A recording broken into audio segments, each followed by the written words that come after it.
Hai Moduers, perkenalkan saya Gaby Suhartanto selaku Investment Connoisseur di Moduit. Dan hari ini saya di-join oleh Pak Manunggal atau akrabnya Pak Nungki ya. Nungki aja. Iya, thanks for being here Pak Nungki. Thank you for having me. Oke, nah hari ini kita mau ngobrol dikit nih Moduers tentang apa sih itu Independent Financial Advisor. Jadi Pak Nungki itu salah satu advisor di Moduit dan hari ini aku pengen ngajak ngobrol nih buat tahu lebih dalam sebenarnya nasabah yang profil apa sih yang biasanya dibantu dan layanan apa yang bisa di-offer oleh advisor partner sendiri. Nah, mungkin untuk Pak Nungki sendiri nih, kira-kira klien tipikal seperti apa nih Pak yang biasa Bapak bantu? Oke, kalau untuk klien sih ya, biasanya profil dari klien-klien saya sih sebetulnya biasanya seperti kayak owner-owner dari suatu bisnis, director atau CEO dari perusahaan gitu, even profesional kayak dokter, arsitek gitu. Itu biasanya sih yang kebanyakan mereka yang butuh kayak advisor kayak kita ya, gitu. Okay. Dan kalau untuk layanan, kalau sebagai advisor tentunya kita sebagai advisor itu memberikan advisory gitu ya, istilahnya saran kepada klien-klien itu bagaimana portfolio mereka kita taruh di mana, komposisinya seperti apa gitu untuk bisa mencapai financial goal mereka gitu. Jadi sih seperti itu mostly. Oke, I see. Nah, seperti tadi yang profesi-profesi yang Pak Nungki sebutin tuh, mungkin orang-orang ini itu mereka membutuhkan financial advisor itu karena apa tuh Pak? Apakah karena mereka sibuk, mereka nggak ngerti atau apa? Sebetulnya kalau dibilang ngerti nggak ngerti sih harusnya sih mereka mengerti gitu. Cuman memang pasti karena kesibukan mereka, jadwal mereka yang padat gitu ya, makanya mereka butuh seseorang gitu ya, apalagi yang yang mereka bisa percaya gitu untuk membantu mereka make decision on their managing their wealth gitu istilahnya gitu. Oke. Menarik ya Moduers, berarti untuk mungkin teman-teman di luar sana juga yang profesinya itu menyita banyak waktu ataupun ya apapun yang dikerjain mungkin nggak punya waktu juga untuk mantengin market, untuk understand semua produk yang ada di luar sana. Si Independent Financial Advisor ini bisa menjadi solusinya buat teman-teman mengelola kekayaan dengan baik ya. Nah Pak Nungki, aku mau nanya juga nih, kan dari tadi yang diceritain profil-profil customer itu ada yang sama, ada yang beda nih. Jadi dari tujuan investasi mereka mungkin beda, dari profil resiko mereka beda. Nah, untuk menentukan produk yang cocok buat spesifik klien itu gimana caranya tuh Pak? Oke, kalau untuk menentukan produk apa yang sesuai sama mereka ya, berarti pertama sih kita harus tahu profil resiko mereka seperti apa.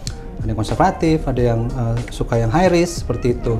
Yang kedua, kita harus tanyakan juga tujuan investasi klien ini apa gitu. Yang ketiga, yang penting juga time horizon-nya. Time horizon investment mereka, dana yang mereka tempatkan itu mereka willing to spend how much time gitu kan ya.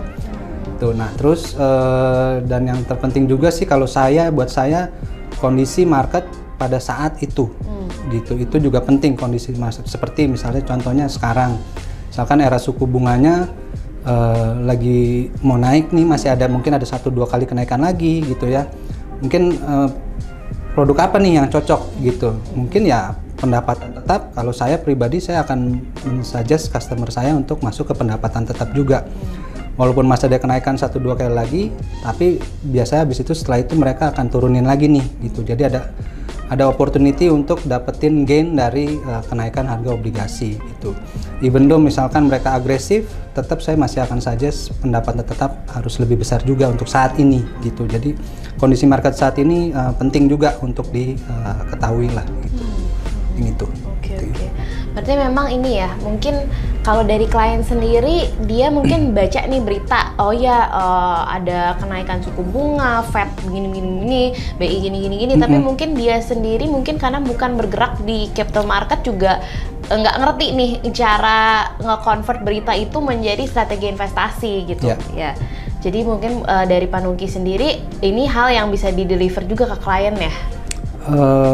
Betul, jadi memang tentu kalau misalkan tadi seperti saya bilang, klien bukan yang nggak ngerti gitu ya, tapi tentu pasti mereka ngikutin walaupun dikit-dikit. Nah, sebetulnya kalau saya boleh bilang sih, sebetulnya yang klien butuhkan dari advisor itu kan someone they can trust gitu, to help them managing their wealth gitu.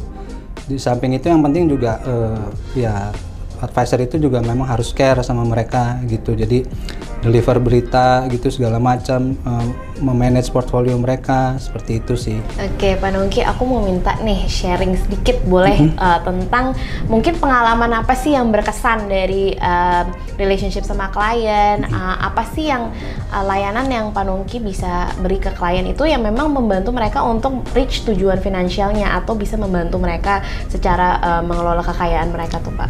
Oke, kalau pengalaman sih beberapa sih memang ada ya gitu.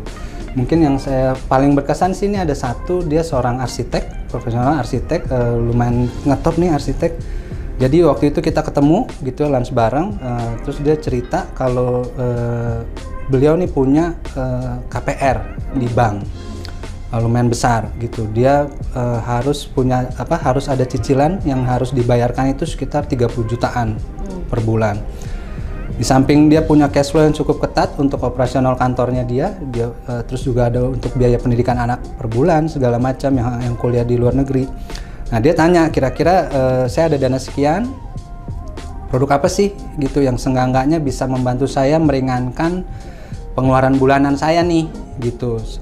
Kira-kira apa nih Nung produk yang cocok untuk sekarang gitu.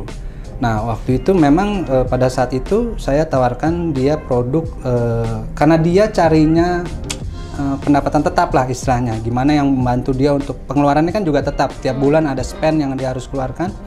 Makanya dengan tujuan dia untuk meringankan pengeluaran dia yang tiap bulan itu, makanya dari itu saya kasih dia juga pendapatan tetap yang bisa kasih return tiap bulan gitu. Waktu itu FR. Walaupun FR 6 bulanan, tapi juga itu kan tetap, nanti kita bisa bagi-bagi. Jadi mostly dari hampir 50-70%-nya saya tempatkan di FR gitu. Dan sekarang almost semua biaya bulanannya dia itu bisa tercover kok. Gitu. Oke. Berarti itu memang example ya dari bagaimana menyocokkan needs-nya klien dengan produk yang tepat gitu ya, Pak. Tergantung tujuannya, misalkan tadi butuhnya pendapatan tetap, ya kita cariin kira-kira yang sesuai seperti itu. Oke, sip. Thank you Pak Nongki, dan sebagai tambahan ya buat teman-teman yang memang membutuhkan layanan financial advice bisa menghubungi Pak Nongki atau juga bisa menghubungi di form di www.moduit/beyond. Jangan lupa buat subscribe juga supaya nggak ketinggalan konten-konten selanjutnya ya. See you next time, Moduers!